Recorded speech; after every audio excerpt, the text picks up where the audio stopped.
Muito boa tarde. Começa aqui mais uma entrevista do Luso-Jornal no quadro da campanha eleitoral do dia 18 de maio, as eleições legislativas. Nós vamos ter novas eleições legislativas. Este círculo eleitoral elege, portanto, 2 deputados e aqui no Luso-Jornal entrevista-se os cabeças de lista por cada lista, precisamente candidata a este círculo eleitoral e só estes. Hoje o meu convidado é José Manuel Fernandes. Muito boa tarde. É o candidato pela, portanto, Aliança Democrática, que é a AD, é o conjunto, é a aliança entre dois partidos, o PSD e o CDS. É o cabeça de lista por este círculo eleitoral. É uma das surpresas que, portanto, aparecem nesta campanha, esta sua candidatura aqui. Gostava de começar a lhe perguntar, portanto, isso mesmo, porquê esta sua candidatura neste círculo eleitoral da Europa? Olha, em primeiro lugar, queria dar os parabéns ao Luso-Jornal pelo facto de todo o trabalho que tem realizado e também de contribuir para o reforço da participação dos portugueses que se encontram na Europa.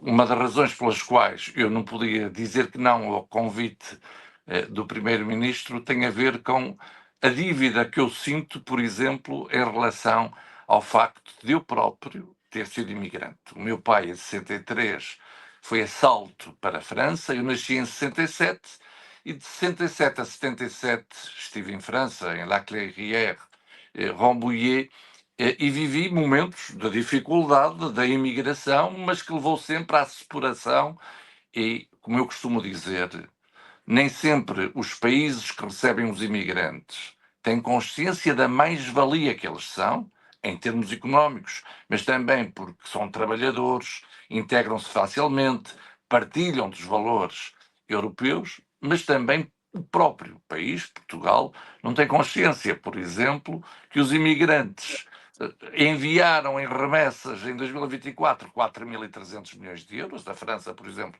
enviou 1.100 milhões de euros, mas depois são também embaixadores da língua e dos nossos produtos. É ver as exportações que são feitas, por exemplo, para a França, de produtos portugueses. E há que ter consciência de tudo isto e eu sinto-me numa posição de o poder fazer, até porque tenho experiência política, já estive a Presidente de Câmara de Vila Verde, no norte de Portugal, no distrito de Braga, estive no Parlamento Europeu durante 15 anos, estou a Ministro da Agricultura neste momento e sinto que tenho o conhecimento político para podermos, e a experiência, para poder ser a voz dos imigrantes na Assembleia da República. E por isso as propostas que nós fizemos e que fazemos já estão até consensualizadas com o Primeiro-Ministro e com ministros das respectivas áreas.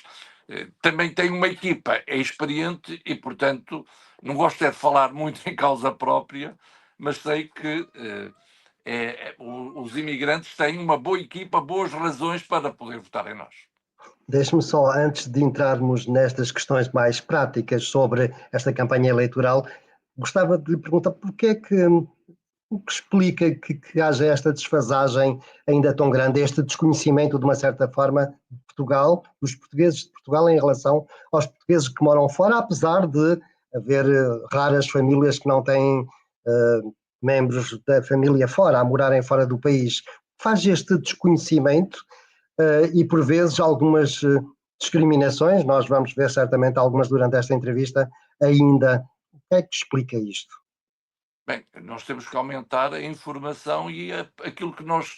está muito em voga a palavra percepção. E um dos meus trabalhos que eu estou a fazer é precisamente o de mostrar aos membros do governo, que muitos nem tinham a noção deste número, 4.300 milhões de euros de remessa dos imigrantes. Há uma conta, por exemplo, que não está feita. Olha, eu neste momento estou a falar do Luxemburgo.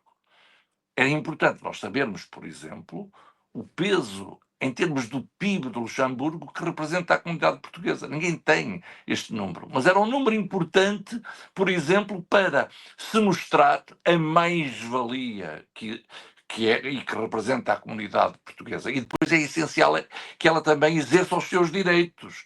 Nós, felizmente, em França temos muitos franceses de origem portuguesa que são eleitos locais, 8.000 eleitos locais, que representam também a nossa força e que ajudam a que a mensagem, a nossa mais-valia, aquilo que é a possibilidade de defesa dos direitos dos portugueses, estejam eles onde estiverem, aconteça. Mas há este trabalho que efetivamente é preciso fazer, mas também junto do país que recebe os nossos imigrantes. Eu, por exemplo, já tenho dito isto, Portugal paga a língua francesa em Portugal. Em França, a língua portuguesa, ainda que seja muito mais falada que o francês, é falada por cerca de 250 milhões no mundo, ainda que seja uma mais-valia, porque quem sabe português desenrasca-se facilmente no espanhol, o Estado francês devia apoiar muito mais a língua portuguesa nas escolas do que aquilo que faz. E, portanto, não há esta consciência que é absolutamente essencial. Por isso que a Deixe-me então discussão... começar por aí, se não se importa. Ensino da língua é um dos assuntos que abordam no programa, portanto, eleitoral esta eleição, mas ainda e há de facto há um acordo que data de 73 e que Portugal está aqui agarrado a este acordo que obriga Portugal a ensinar o português no ensino primário e a ser Portugal a pagar, e depois a França a pagar no secundário, no liceu e na universidade. Isto leva a que muitas vezes Portugal não tem a capacidade de estar a ensinar mais no primário, e depois leva a que a França diga: se Portugal não investe mais, nós também não vamos investir mais. Ainda recentemente o Presidente da República o francês esteve em visita oficial a Portugal, assinou vários acordos, mas nenhum sobre esta questão do ensino português, e continuamos agarrados a este contrato, a este acordo bilateral, que data de 73, antes ainda do 25 de Abril. O que é que o PSD, a AD, tem a propor nesta legislatura que vem aqui para mudar esta situação? Há milhares de alunos que não acedem ao ensino português, os pais inscrevem os filhos e depois não têm aulas de português porque não há professores que cheguem.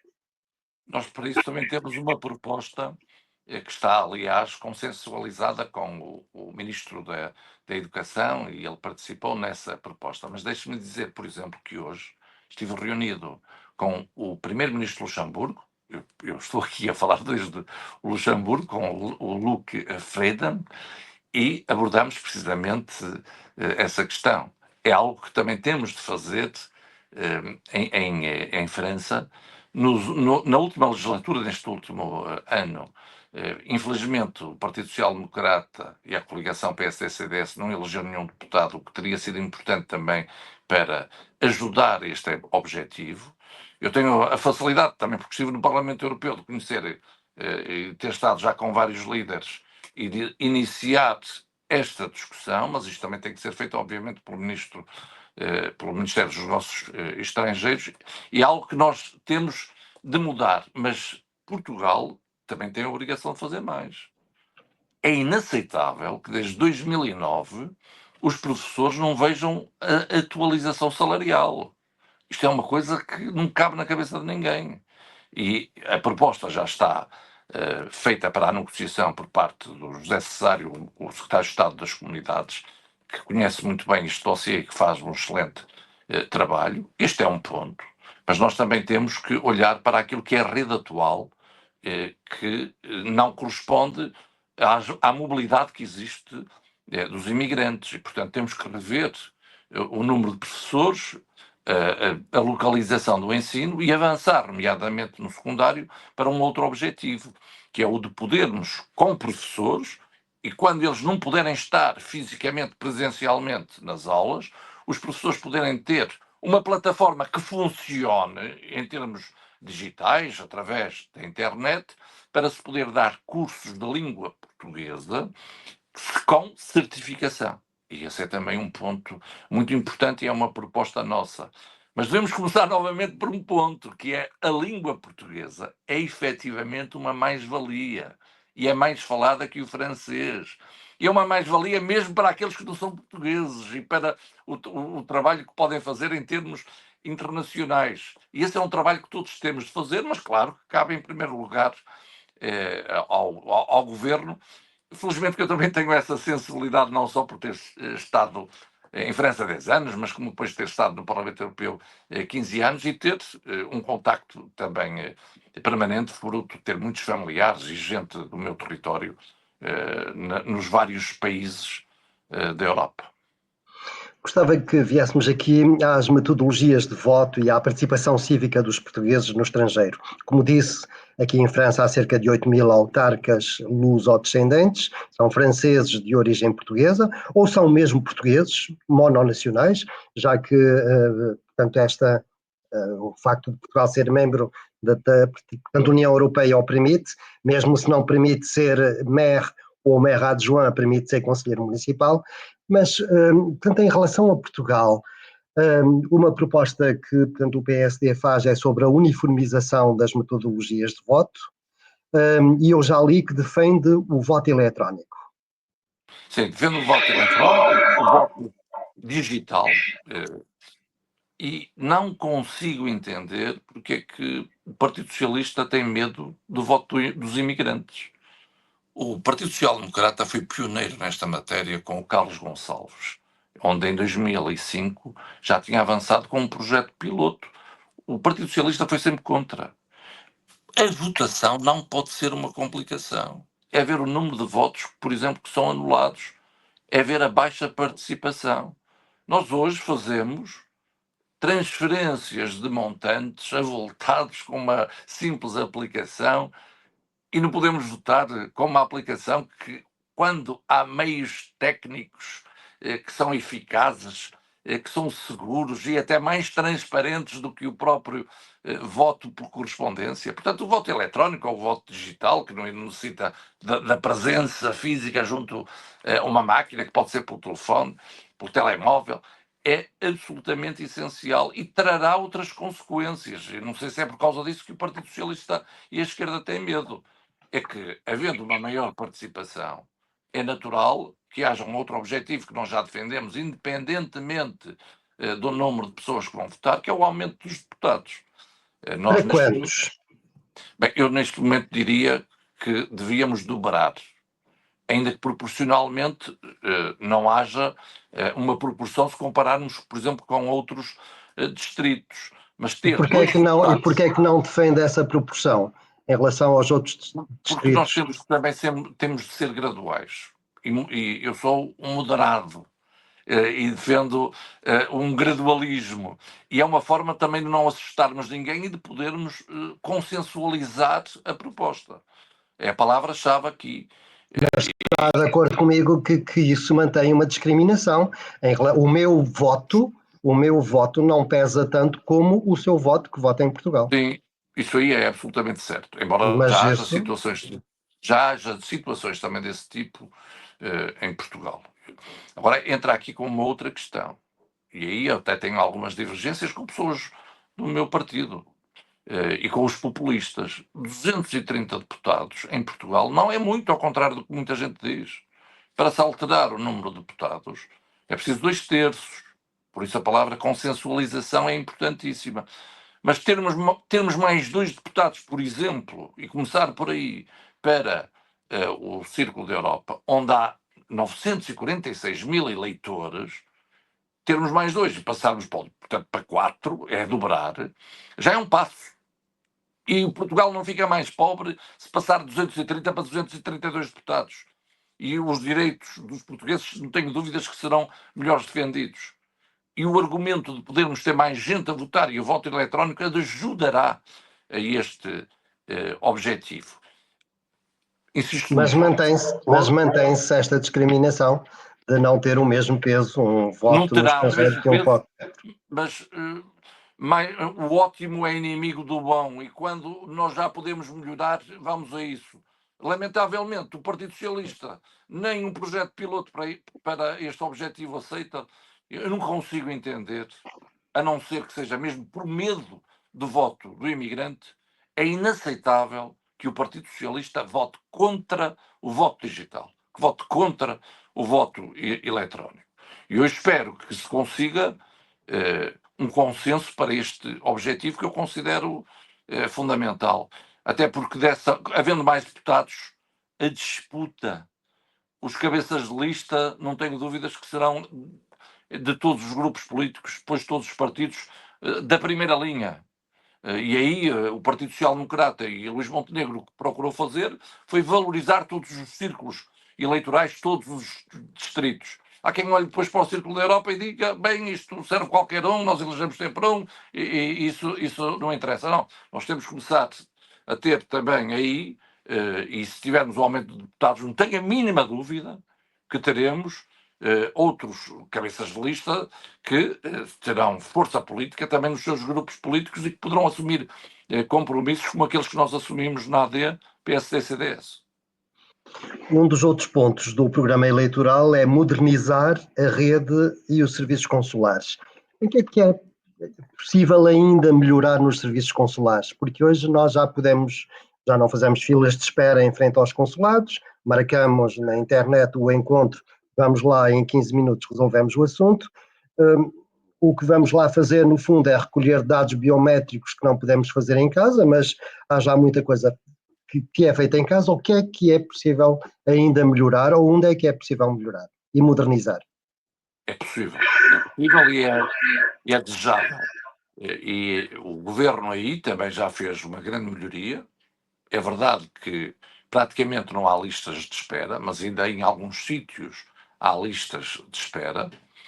Aumentaram-se 200, o número 200 funcionários foi o aumento, houve uma modernização, mas, por exemplo, na questão que coloca, nós defendemos aquilo que se chama permanências, que é uma palavra que tem que ser explicada, que é em vez de, em algumas localidades, ir o cidadão português ao consulado, poder ir o consulado diretamente e numa atitude de proximidade e com, por exemplo, em estruturas como associações, ir ele diretamente, o funcionário, diretamente ao encontro, no fundo, dos portugueses. Há São casos presenças pontuais. presenças pontuais e casos de sucesso, como existem, por exemplo, em Dijon, em França, onde isso existe e queremos que isso aumente.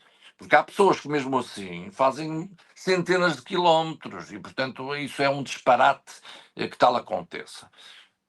O digital, o e-consulado, é algo que nós queremos também apostar, mas nós não nos podemos esquecer que há pessoas que perdem as chaves móveis, perdem o acesso, que não têm a literacia digital que deveriam ter e, portanto, o atendimento presencial, o atendimento por telefone tem de continuar a existir, caso contrário nós estaremos a excluir pessoas, portugueses, de um serviço que é absolutamente essencial e é a presença do Estado. Há um outro Mas ponto. também aí já houve um passo importante, os consulados não atendiam efetivamente ao telefone e foram criados, portanto, os Um call centros center, de atendimento consular em Portugal.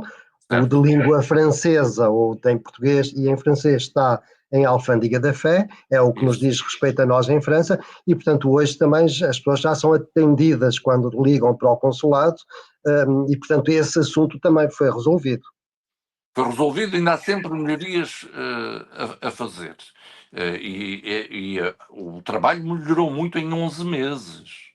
É claro que muitos portugueses ficam com a imagem do que se passava antes e de filas e de momentos que viveram, mas melhorou muito, mas ainda há melhorias. E há uma outra melhoria que eu lhe vou dizer qual é, que nem sempre também é devidamente percepcionada.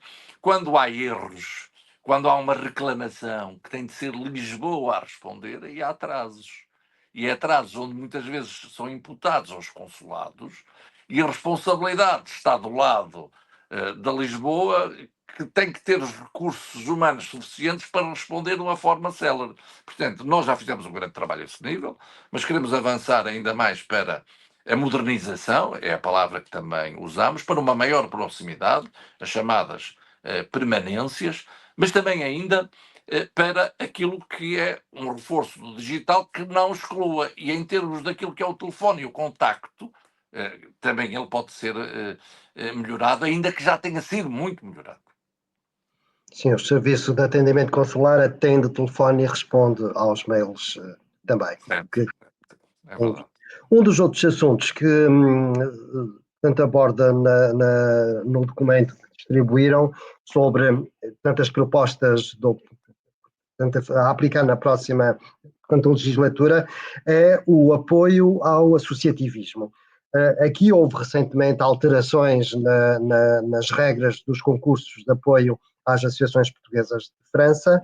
O que é possível ainda melhorar neste setor? Houve uma melhoria nos apoios, houve uma simplificação, a possibilidade de apresentar candidaturas 2 vezes no ano e, portanto, de uma forma também muito mais fácil. Nós queremos reforçar o apoio, mas queremos lhe dar uma outra vertente também, que é a vertente social. Nós temos casos de imigrantes que têm, esporadicamente, ou até de uma forma não esporádica, dificuldades. E é importante que o governo português não esqueça esses imigrantes e que as nossas associações, que são raiz, que são tradição, que, como eu tenho a possibilidade de ver, e dá-me um prazer enorme quando, por exemplo, em Nanterre, vejo centenas de jovens que não esquecem as tradições a dançar os viras, as chulas e os malhões. Isso é importantíssimo, mas é importantíssimo que essas associações também possam avançar para a vertente social. Em boa hora pusemos esta proposta que eu tenho vindo a constatar no terreno que ela é necessária. Sabe que eu com 23 anos fundei a Associação Juvenil de Moure, mas também participei e estive na fundação do Centro Social Paroquial de Moure, que é uma grande instituição de apoio social, e também no rancho folclórico. Portanto, estes elementos até são importantes para... Também eles se conjugam, se complementam, e a questão da solidariedade que se deve praticar é absolutamente ela também essencial. Esta nova vertente que queremos dar, vertente social, é uma proposta nossa que eu considero que tem de existir. Isto era, no fundo, uma diretiva política no programa que, portanto, os concursos já têm, em que as associações que, portanto, trabalhassem esta questão social tivessem mais pontos, digamos assim, do que uma associação que organize um festival de folclore. No fundo, era isso? No fundo, Era mexer no regulamento do concurso? No fundo, é nós termos uma vertente social que significa que depois depende juridicamente até de cada país, onde pudesse receber também apoios do próprio país onde estão, não só de Portugal. Em Portugal temos as instituições particulares de solidariedade social e muitas são associações que tivessem também, no fundo, essa vertente, tem que se conjugar com a legislação nacional de cada país, mas do lado de Portugal, uma associação que presta apoio ao domicílio, por exemplo, a famílias que estão em dificuldade, que gerem um banco alimentar numa situação que é absolutamente crucial. Mas depois também uma associação que pode ter um apoio em termos daquelas pessoas que se sentem sós. Nós temos hoje também muitos reformados que estão em casa sozinhos e permanentemente sozinhos, onde essa solidariedade e esse encontro de gerações, no fundo, também se pudesse fazer. Eu tenho verificado e constatado que isto é também uma necessidade.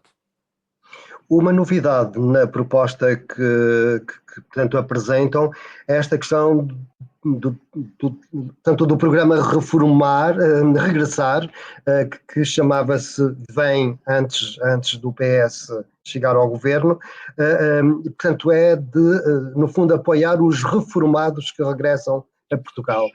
Porquê abordar esta questão e por que razão dar um tratamento específico a estes reformados que regressam a Portugal? Mas isso é uma questão de justiça. Não cabe na cabeça de ninguém que, por exemplo, em França, Luxemburgo, na Suíça, o Estado, no caso de França, o Estado francês paga a reforma a alguém que trabalhou uma vida inteira e depois, se for para Portugal, Portugal vai ficar com a parte dessa reforma por questões fiscais. Isto é altamente injusto. Mas acontece. E, portanto, isto tem de ser alterado. Voltar não pode ser penalizar. Ainda por cima, penalizar de uma forma que é inaceitável, considero eu. E, portanto, Sim, no fundo, uma reforma aqui que não é isto é, não tem taxas porque é considerada uma pequena reforma, em Portugal é considerada uma grande reforma e vai pagar imposto sobre essa reforma. No fundo Mas, é cabe essa a na cabeça, diferença. mas isso é um absurdo, mas acontece. Então alguém trabalhou uma vida inteira e agora regressa para Portugal e se regressar vai receber menos do que recebe se estiver em França. Isto é um disparate. Isto tem que ser mudado, como é evidente. Até porque é o Estado português, nesse caso, que se está a aproveitar do esforço de alguém que trabalhou anos e anos e não contribuiu com nada para isso. Então o Estado francês paga a um imigrante e depois ele, ao ir para Portugal, o Estado vai-lhe retirar uma parte do esforço que teve sem nada ter contribuído. E depois há uma outra coisa, já agora, é que ao voltar vai consumir, vai dinamizar, vai contribuir, vai utilizar a sua pensão, a sua reforma no próprio país. Nós, para além de querermos e instituirmos algo que é muito simples, que é voltar, significa que não se pode penalizar, portanto não pode receber menos.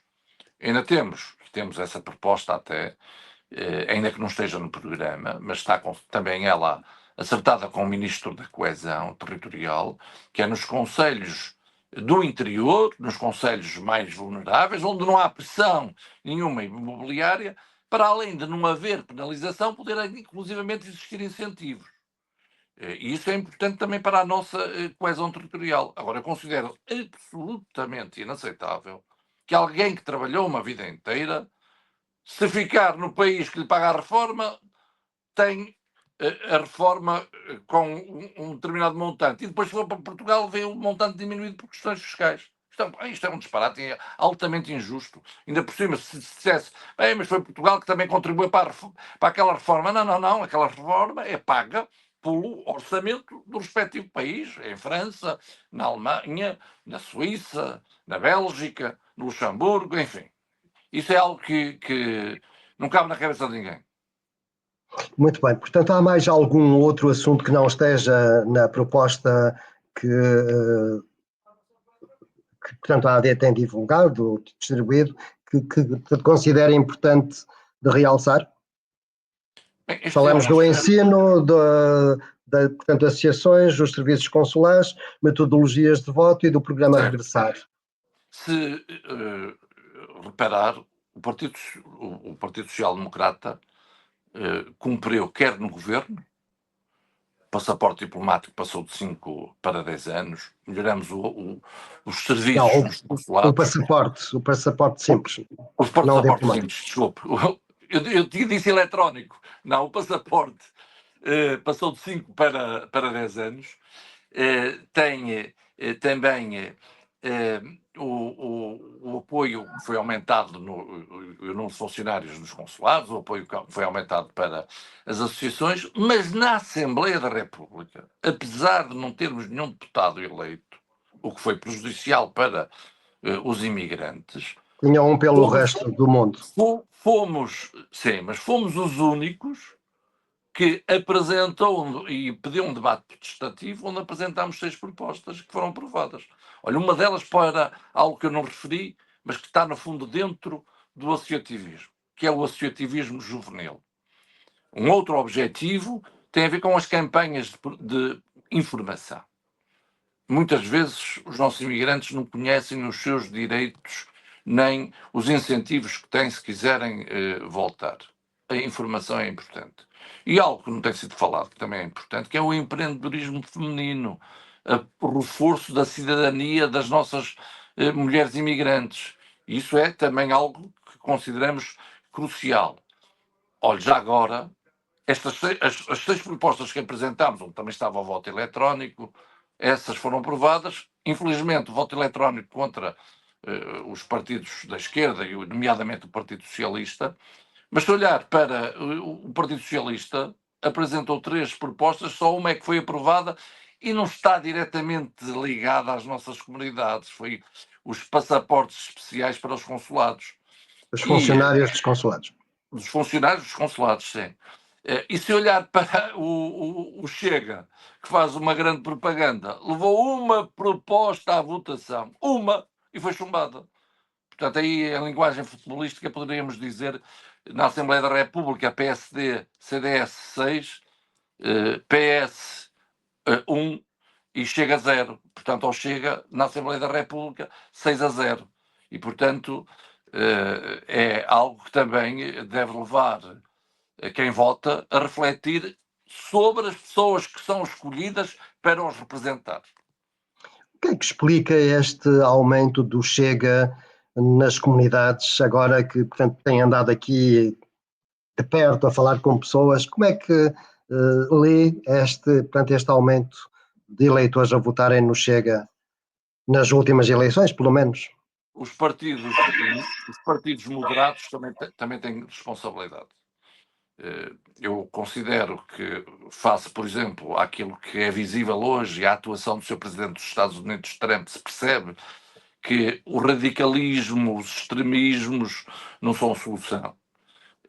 Que é preciso previsibilidade e estabilidade. A moderação é essencial, mas nós não temos tido a presença que devíamos ter junto dos imigrantes. Depois, claro que há imigrantes que saíram do país e sem vontade de sair, por dificuldades, sobretudo quando aconteceu a crise das dívidas soberanas, e onde se teve que chamar a Troika, e portanto é normal que estejam no fundo chateados, mas o que posso lhe dizer é que a imigração hoje é muito diferente daquela que eu vivi de 67 a 77, como todos nós sabemos. Os tempos também são outros, mas nós temos obrigação de estar mais presentes. Pois claro que há muita notícia falsa e desinformação e vídeos falsos na internet que por vezes são dados como verdadeiros. É necessário também haver a percepção da importância daquilo que é a União Europeia. A mim custa muito que os extremos cresçam na União Europeia, até porque muitas vezes não temos consciência que, repare só nestes números, União Europeia, menos de 6% da população mundial, e despesa social, mais de 40%, e Estado Social forte. E em termos de paz, temos paz na União Europeia. Portanto, nós nem sempre temos consciência da mais-valia que é a moderação, que é o trabalhar em conjunto. E quando há nacionalismos e egoísmos nacionais que tentam dividir e o cada um por si, nós não ganhamos e perdemos todos. Só que muitas vezes só nos apercebemos da perda quando ela acontece. Olha, um bom exemplo é o Brexit.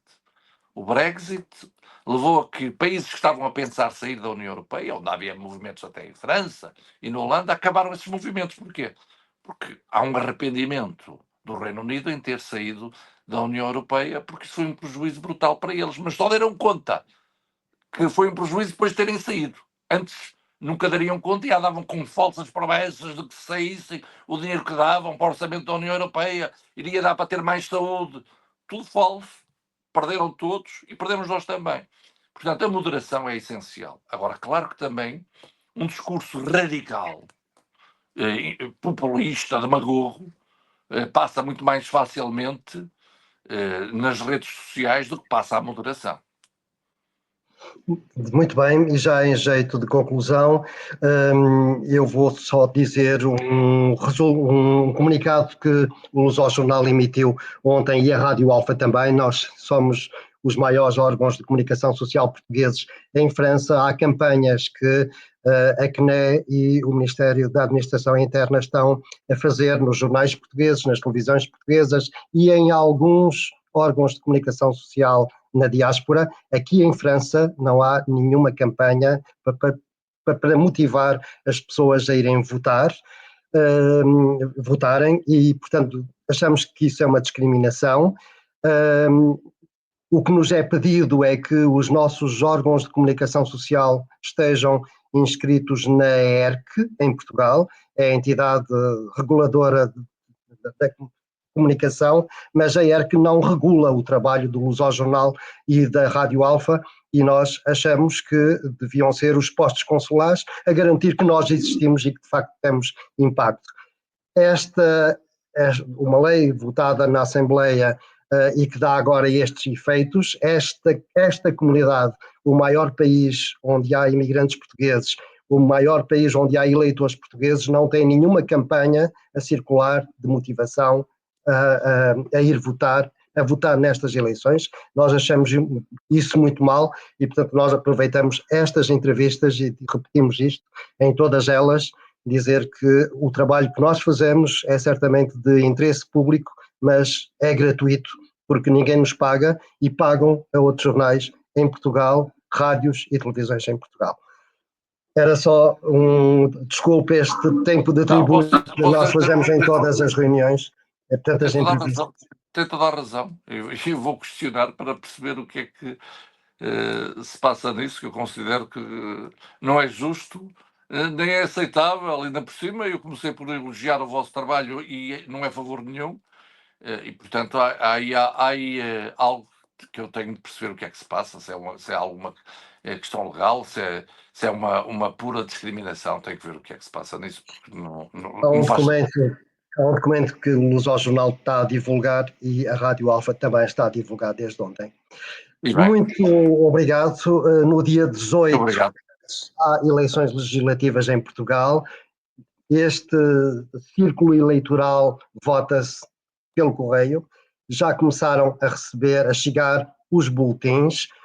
Apelamos às pessoas que votem, é importante votar e para isso nós entrevistamos aqui todos os cabeças de lista de todos os candidatos cabeças de lista e depois a escolha é de quem vota, mas votar é importante. Muito obrigado. Muito obrigado.